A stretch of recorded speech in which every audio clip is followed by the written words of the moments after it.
여러분은 혹시 심근경색이라는 말을 들으면 어떤 장면이 제일 먼저 떠오르십니까? 아마 대부분의 분이 영화나 드라마에서 보는 것처럼 왼쪽 가슴을 부여잡고 고통스럽게 쓰러지는 모습을 상상하실 겁니다. 하지만 제가 현장에서 수많은 환자분을 직접 치료하며 목격한 진실은 여러분의 상상과는 전혀 다릅니다. 심장은 생각보다 훨씬 영악하고 교묘하게 우리를 속이기 때문입니다. 오늘은 74세 김봉래 어르신의 이야기를 먼저 해드리고 싶습니다. 이분은 평소에 동네 텃밭에서 상추도 키우고 고추도 따는 게 유일한 낙이셨던 분입니다. 그런데 어느 날부터 자꾸만 왼쪽 어깨가 뻐근하고 어금니 쪽이 욱신거린다고 하셨습니다. 어르신은 당연히 나이가 들어서 50견이 왔나 보다, 혹은 치과에 갈 때가 되었나 보다 생각하셨지요. 그래서 파스도 붙여보시고 진통제도 드시며 며칠을 견디셨습니다. 하지만 여러분, 그것은 우리 몸이 보내는 마지막 구조 요청이었습니다. 심장이 터지기 일보 직전이라는 아주 절박한 신호였던 것입니다. 질병관리청에서 발표한 최근 통계 자료를 보면 우리나라에서 한 해 동안 발생하는 심근경색 환자가 무려 34,768명에 달합니다. 이걸 하루 단위로 쪼개보면 매일 95명의 우리 이웃이 갑자기 쓰러지고 있다는 소리입니다. 특히 남성분들은 여성분들보다 발생률이 3배 가까이 높습니다. 평소에 건강을 자신하던 분들도 예외는 없습니다. 더욱 무서운 사실은 바로 사망률에 있습니다. 심근경색이 발생하고 단 한 달 안에 10명 중 1명이 돌아가십니다. 그리고 1년이라는 시간이 흐르면 5명 중 1명이 목숨을 잃게 됩니다. 왜 이렇게 많은 분이 속수무책으로 당하는 것일까요? 이유는 간단합니다. 여러분이 알고 있는 상식과 실제 우리 몸이 보내는 신호가 너무나 다르기 때문입니다. 진짜 위험한 순간을 그저 단순한 근육통이나 소화불량으로 치부하고 넘겨버리시는 것이 가장 큰 비극의 시작입니다. 김봉래 어르신께서 겪으신 그 묘한 통증들이 왜 가슴이 아닌 어깨와 턱에서 나타난 것인지, 그리고 이것이 어떻게 우리 생명을 앗아가는지 그 비밀을 오늘 전부 풀어드리겠습니다. 이건 단순히 조금 불편한 정도의 문제가 아닙니다. 내일 아침을 무사히 맞이할 수 있느냐 없느냐를 결정짓는 아주 절체절명의 순간에 대한 이야기입니다. 앞으로 제가 말씀드린 내용은 크게 3가지 줄기로 나뉩니다. 첫째로, 여러분이 그동안 철석같이 믿고 있던 잘못된 상식을 깨트리고 진짜 심근경색의 전조 증상들을 낱낱이 파헤칠 것입니다. 둘째로, 왜 이런 통증이 심장이 있는 곳이 아닌 엉뚱한 곳에서 느껴지는지 그 과학적인 이유를 아주 쉽게 설명해 드릴게요. 마지막으로, 이런 상황이 닥쳤을 때 1분 1초라도 빨리 생명을 구하기 위해 우리가 당장 실천해야 할 행동 요령을 정리해 드립니다. 특히 평소에 당뇨를 앓고 계시거나 70세가 넘으신 어르신들, 그리고 계단을 오를 때 유난히 숨이 자주 차는 여성분들은 오늘 영상 끝까지 집중해서 보셔야 합니다. 여러분께는 전형적인 가슴 통증 대신 전혀 예상치 못한 기괴한 신호가 찾아올 확률이 매우 높기 때문입니다. 오늘 제가 전해드리는 이 이야기가 여러분과 여러분의 소중한 배우자, 그리고 부모님의 목숨을 구하는 천금 같은 정보가 될 것이라 확신합니다. 지금 바로 좋아요 버튼 한번 꾹 눌러주시고 댓글에 건강 2글자만 남겨주세요. 여러분의 정성어린 참여가 더 많은 분께 이 생명의 메시지를 전달하는 소중한 씨앗이 됩니다. 자, 이제부터는 우리 생명을 지탱하는 이 심장이 도대체 어떤 식으로 비명을 지르는지 그 진짜 얼굴을 하나씩 벗겨보겠습니다. 우선 여러분이 가장 먼저 기억하셔야 할 사실은 통증의 위치와 시간입니다. 가슴 왼쪽이 아니라 명치 바로 위인 가슴 정중앙이 30분 넘게 맷돌로 짓누르는 것처럼 아프다면 그것은 무조건 심근경색입니다. 많은 분이 심장이 왼쪽에 있다고만 생각해서 왼쪽 가슴 주변만 살피시는데, 사실 우리 심장은 가슴 한가운데에서 아주 약간 왼쪽으로 기운 정도로 듬직하게 자리 잡고 있습니다. 그래서 혈관이 막히면 통증은 가슴 정중앙에서 시작되는 경우가 훨씬 많습니다. 제가 만났던 김복래 어르신도 처음에는 가슴 한복판에 아주 무거운 바위덩어리가 올라앉은 것 같다고 말씀하셨습니다. 그런데 여기서 정말 중요한 것은 시간입니다.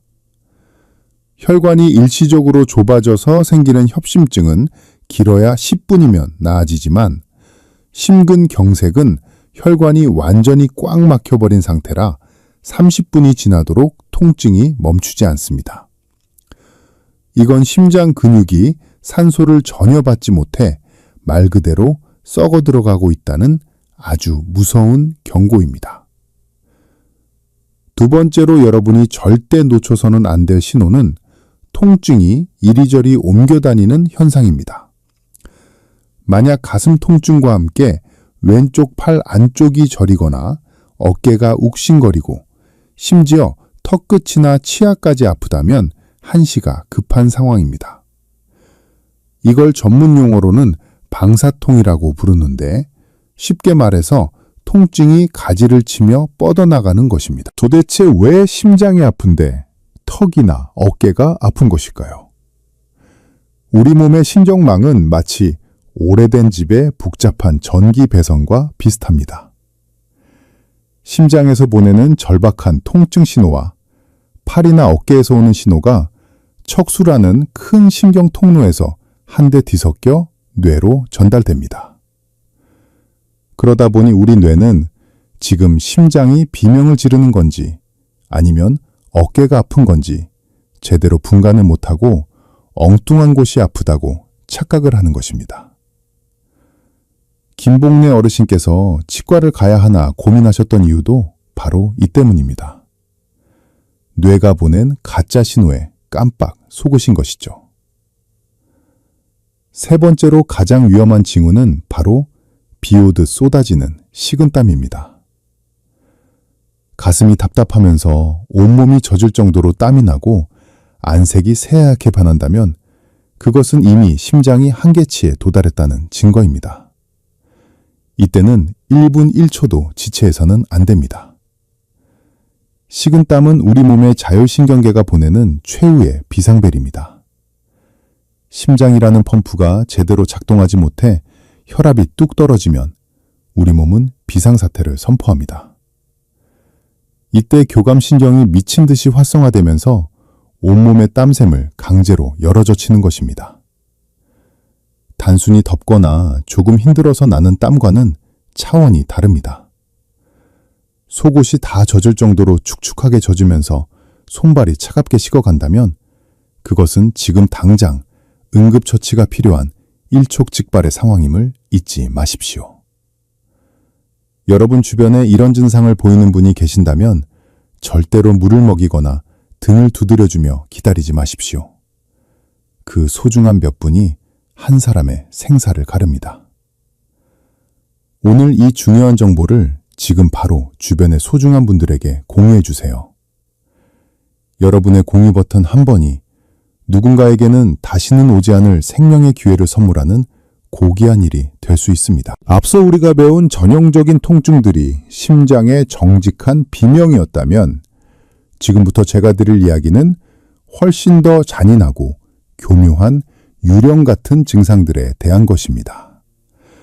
왜냐하면 가슴은 전혀 아프지 않은데 사람의 목숨을 앗아가는 심근경색이 실제로 존재하기 때문입니다. 이것이 바로 수많은 어르신이 병원 문턱도 밟아보지 못하고 쓰러지시는 진짜 이유입니다. 자, 이제 네 번째 핵심 증상을 말씀드립니다.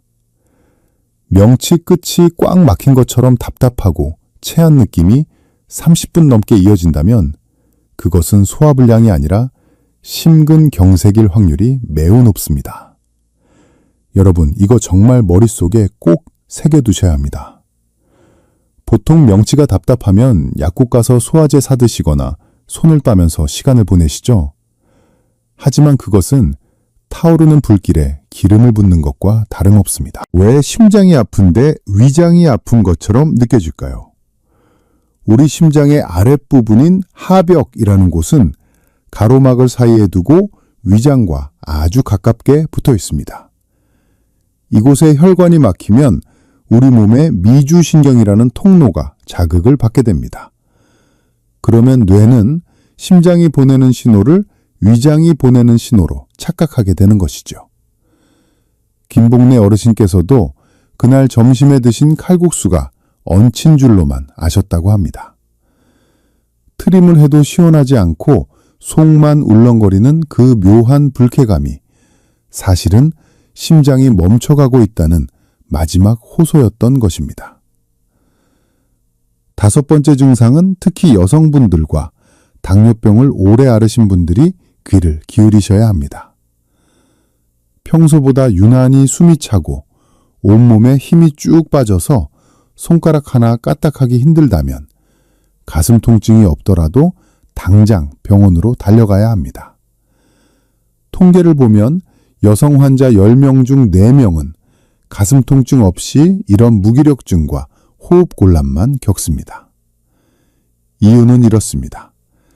심장이 힘차게 피를 짜주지 못하면 우리 폐에 물이 차기 시작합니다.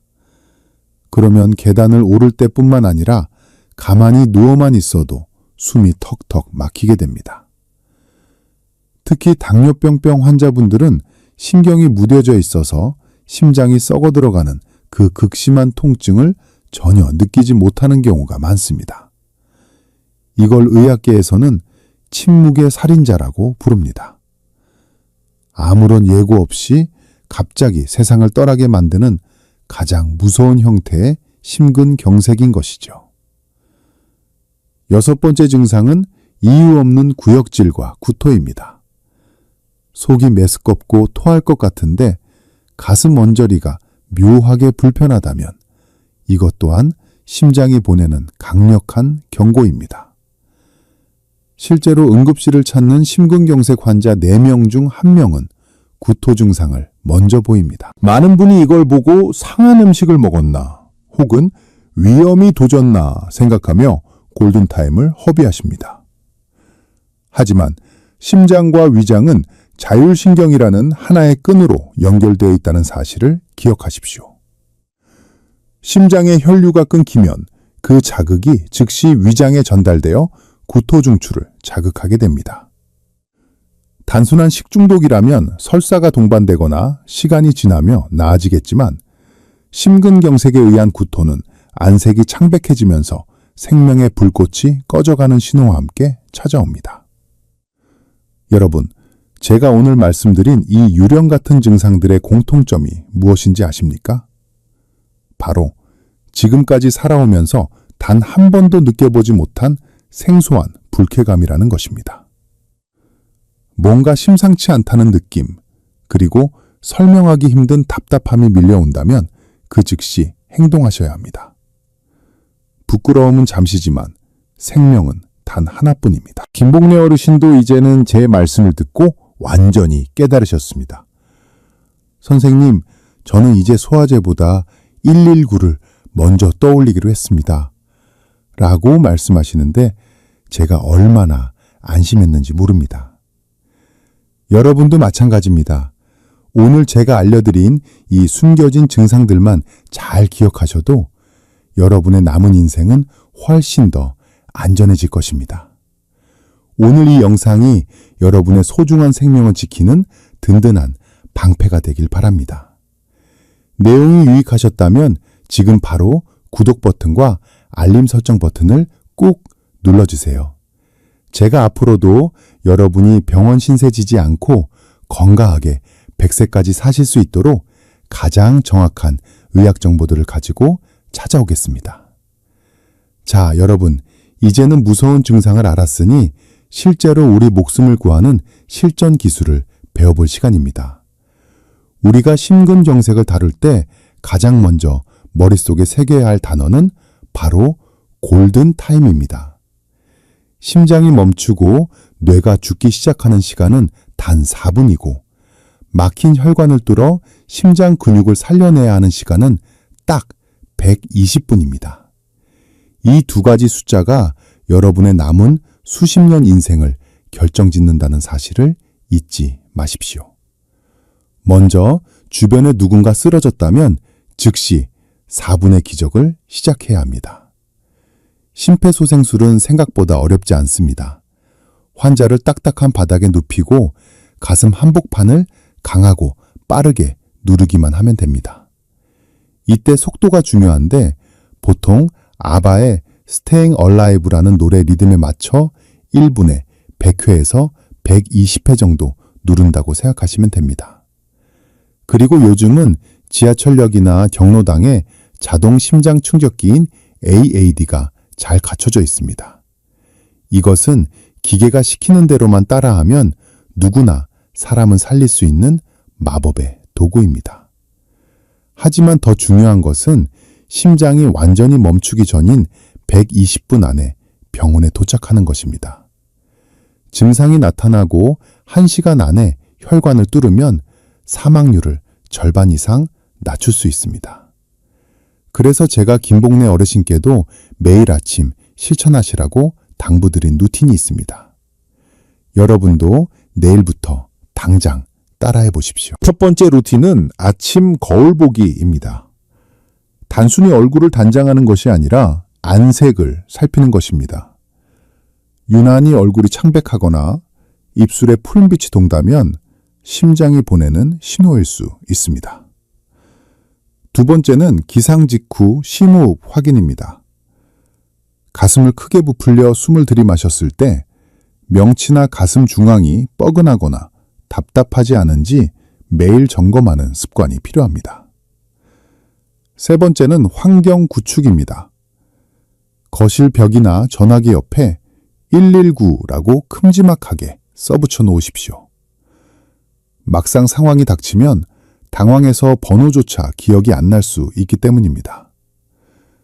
김복래 어르신도 이제는 자제분들에게 본인이 어떤 증상을 조심해야 하는지 미리 다 공유해 두셨다고 합니다. 자, 이제 여러분이 평소에 가장 많이 물어보시는 궁금증 3가지를 명쾌하게 풀어드리겠습니다. 첫 번째 질문입니다. 선생님, 저는 가슴이 바늘로 콕콕 찌르듯이 아픈데 이것도 심근경색인가요? 하고 묻는 분들이 많습니다.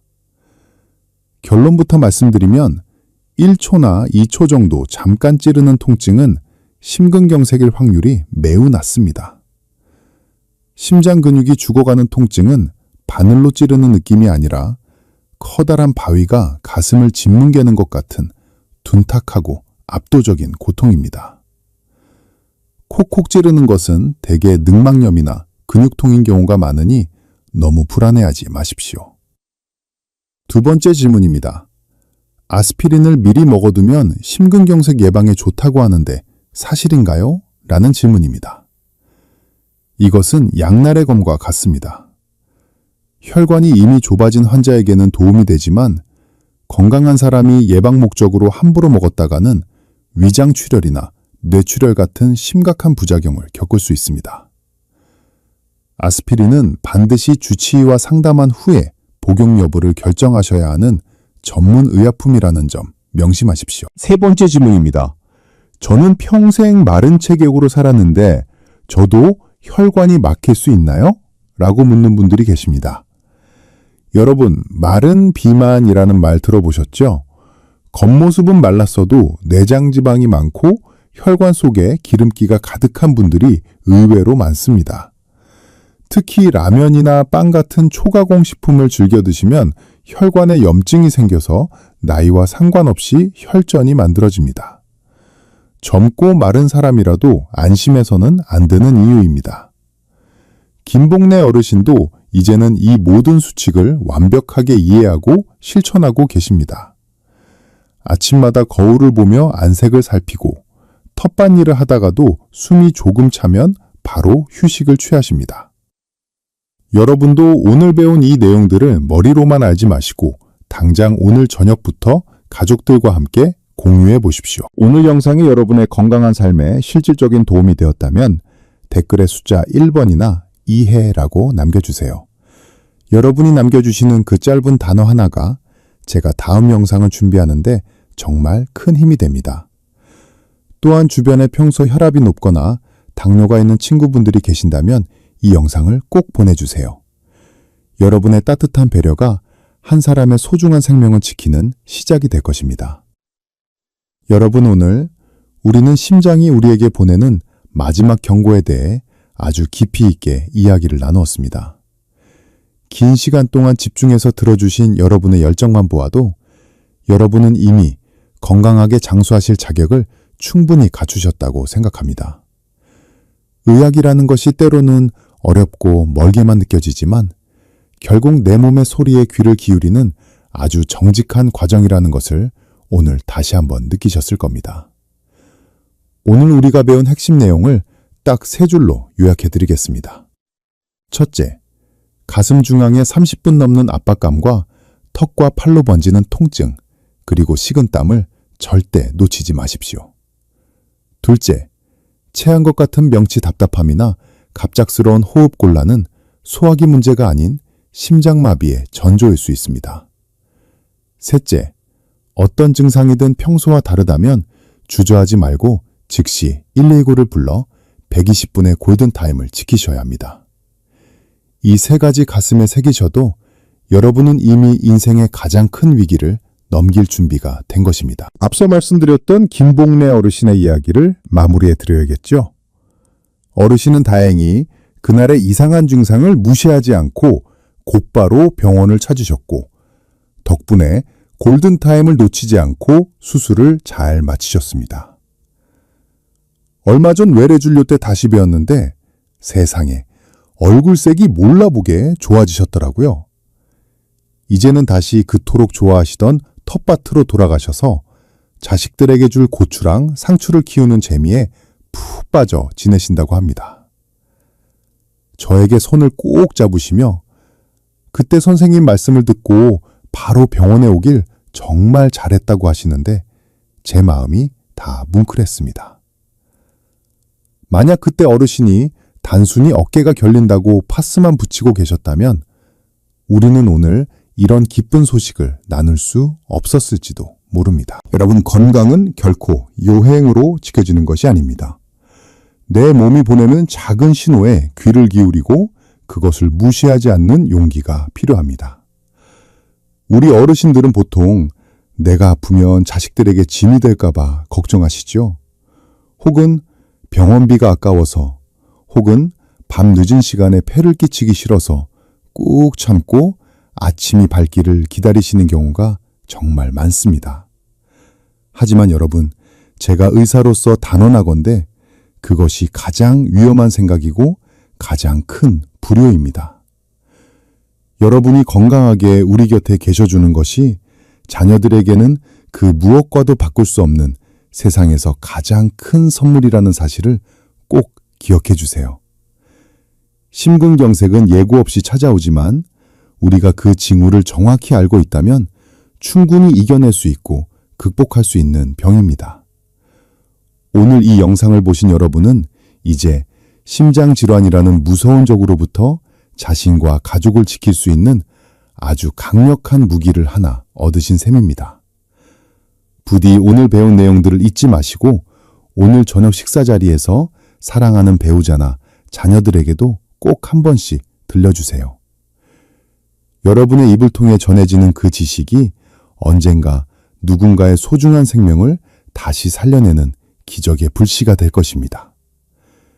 저는 앞으로도 여러분이 차가운 병원 침대가 아니라 사랑하는 가족의 온기가 가득한 집에서 따뜻하고 평온한 노후를 보내실 수 있도록 돕고 싶습니다. 가장 정직하고 실질적이며 어르신들의 삶에 직접적인 도움이 되는 건강 정보만을 연구하고 전해드리겠습니다. 여러분의 곁을 지키는 든든한 주치의로서 끝까지 함께하겠습니다. 오늘 끝까지 시청해 주셔서 진심으로 감사드립니다.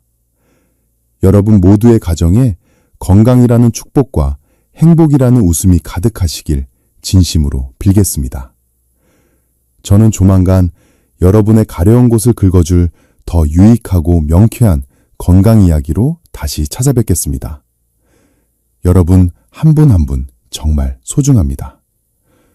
오늘도 내일도 언제나 건강하십시오. 사랑합니다.